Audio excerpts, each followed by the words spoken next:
Sugee cookies are an inevitable treat for all festive occasions here in Singapore and Malaysia.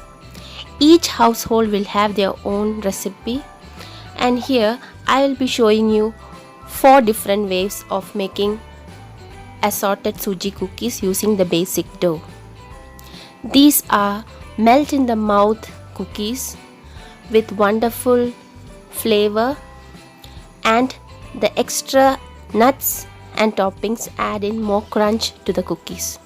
Let's see what all other ingredients needed. Please follow the exact measurements given so that you get the perfect results as seen.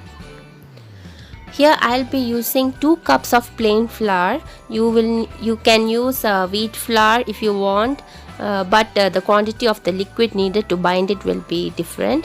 Then here I have sugar. The quantity I have used is just perfect for these cookies. You may increase if you want to.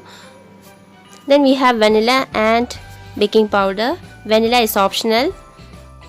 The classic Sugee cookies are made with semolina or Sugee. Here I will be showing the other 3 variations. So we have ghee. Ghee is used for, or clarified butter which is melted is used for binding.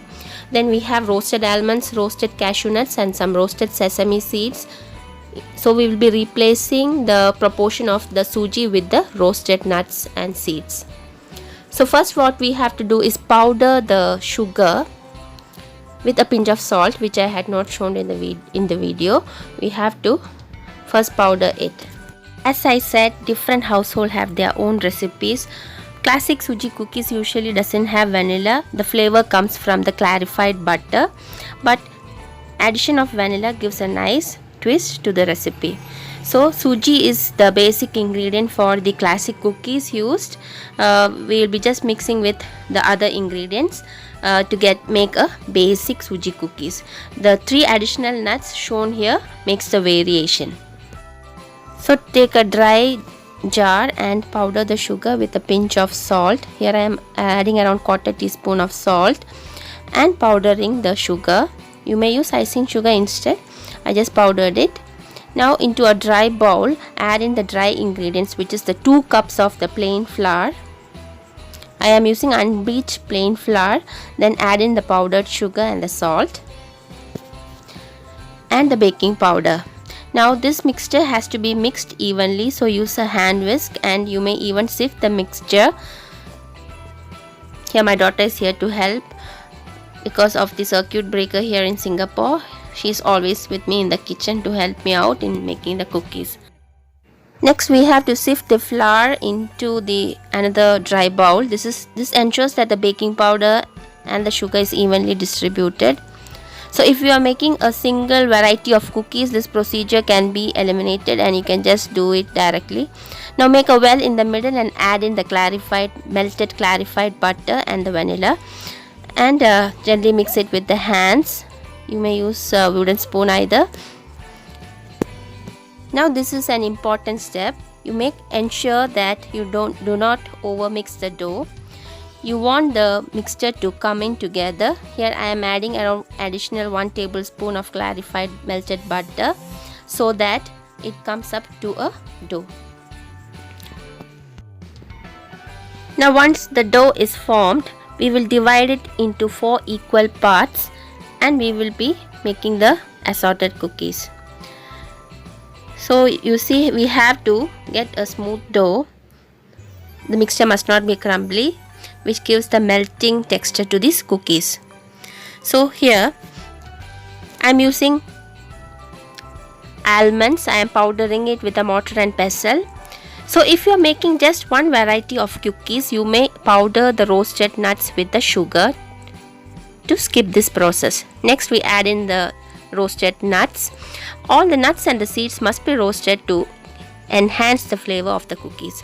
Now into 4 bowls I am dividing the mixture equally and adding in around 1 tablespoon to 1.5 tablespoon of the nuts and the seeds.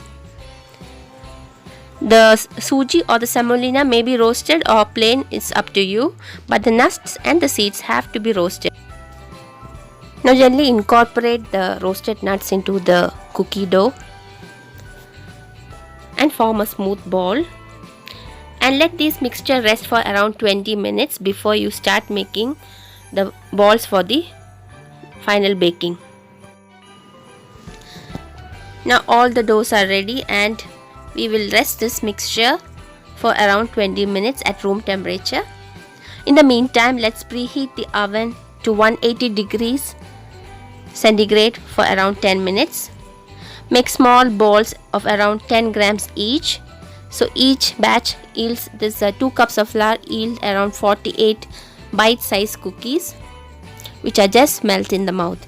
So pinch small dough and make into round balls. These will flatten out as they bake. Keep a distance of around 1 inch apart as they will spread. So I will top off the cashew cookies with more additional cashew nuts on top, just for the identification.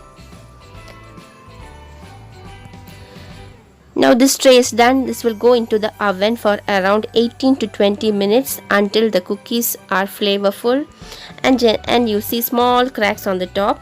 Now we roll on to the other two sets of the dough, which is the sesame suji and the almond suji. Top off the almond suji cookies with more crushed almonds pieces on top. And again this goes into the oven for 18 to 20 minutes. So the first batch is done. Let this cool in the tray completely. Once it's cool, we can transfer it to airtight containers. Now both the trays are done. These are just melt in the mouth cookies with wonderful buttery flavor. Do try and let me know your feedbacks and comments, how it turned out to be. You may use any other variations like walnuts, chocolate chips, chocolate rice, cranberries, you name it. So wishing all my viewers a happy Eid. Selamat Hariraya. Take care.